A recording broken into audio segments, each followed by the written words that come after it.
Hi there, this is Gist Nigeria. Coming up, COVID-19 pandemic.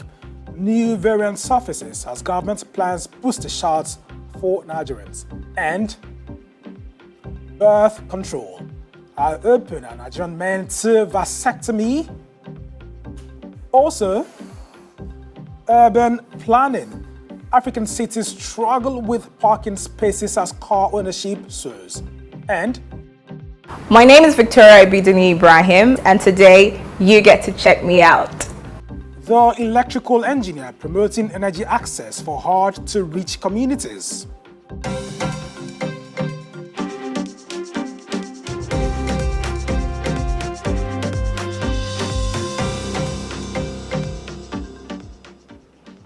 Thank you for joining us here on Gist Nigeria, brought to you by the BBC and Channels Television, where we look at the stories that matter to you. I am Wali Fakile. Let's start with our top story. Since COVID-19 was declared a pandemic in 2020, it has had many variants across the world. Its latest mutation is Omicron, first announced by South Africa and now in many countries of the world, including Nigeria. The federal government says Nigerians who have already been vaccinated would need booster shots. So, what is it about this variant? How can you keep yourself and your loved ones safe? Find answers to these questions in this explainer. It's spreading hard and fast almost everywhere. From a variant of interest, it's quickly transformed into a variant of concern. It's the latest in a long list of words associated with the COVID-19 pandemic. The variant is an enigma, an unfolding enigma, and it's now in Nigeria.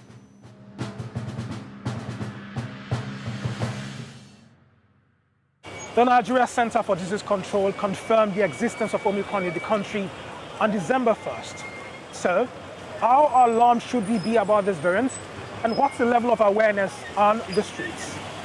The Omicron COVID-19 they are talking about is not bother me because first one, Corona, is not real in this country. The white man's weather is different from the African weather. So whatever they are experiencing, they cannot be transferring to disturb our own life in Africa. I don't know that he's here in Nigeria.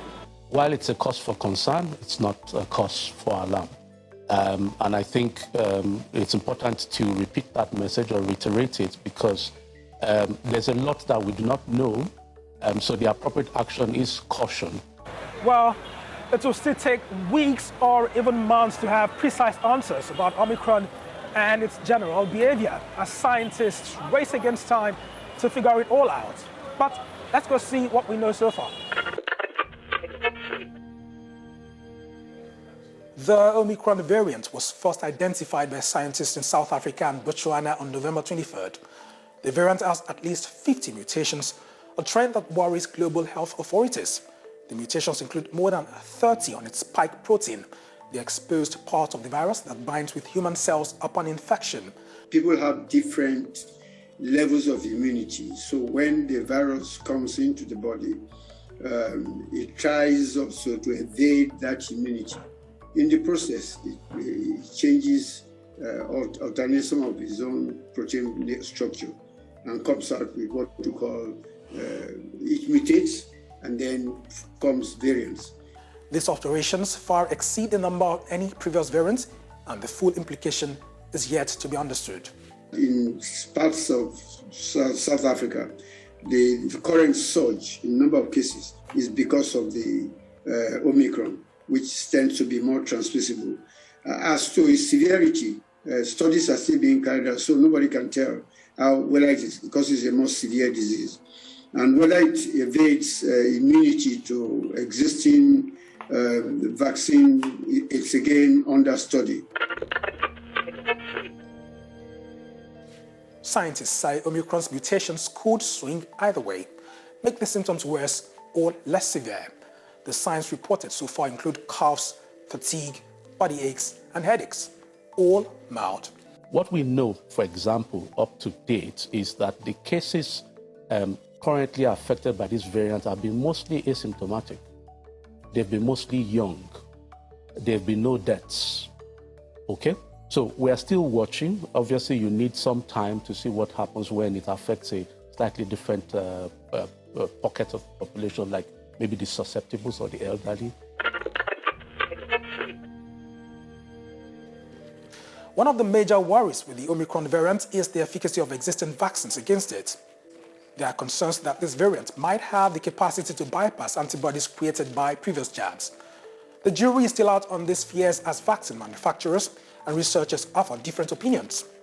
We believe that even if this particular variant has any impact on vaccination, maybe reducing the protective effect, it's not going to be equal to full abrogation. So you might have something like this, theoretically speaking, if the vaccine was 90% protective against severe disease and death from Delta, maybe it becomes 80%.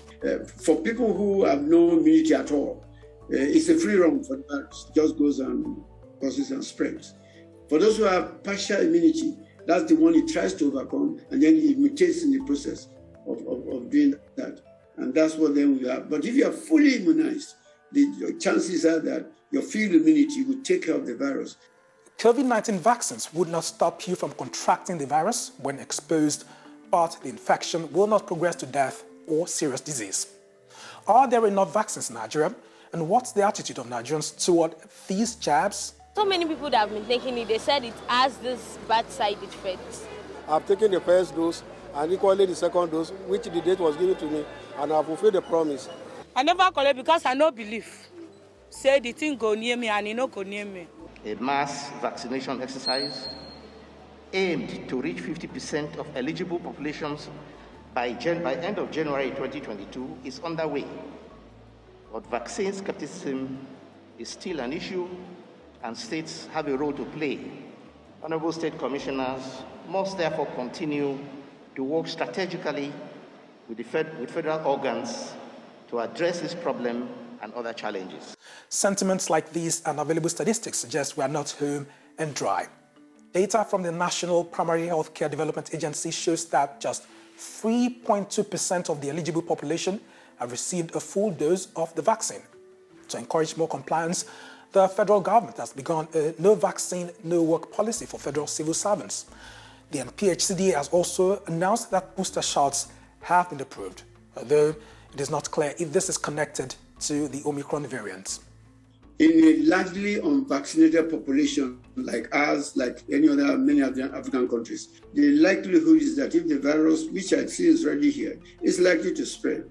And I think we should prepare for possibility of an upsurge in number of cases. Public health safety measures and vaccination confer protection.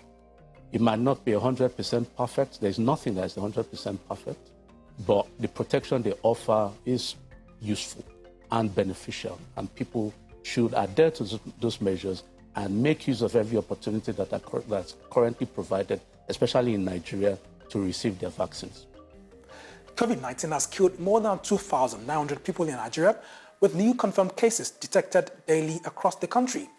The United Kingdom and Canada have temporarily altered all travels from Nigeria because of the Omicron variant. The United States has also stepped up its entry requirements for non-immigrant travelers. What this all means is that the battle is far from over. So it's time to mask up, maintain proper hand hygiene, and adhere to all known safety protocols, especially as end-of-year festivities approach. Please stay safe out there.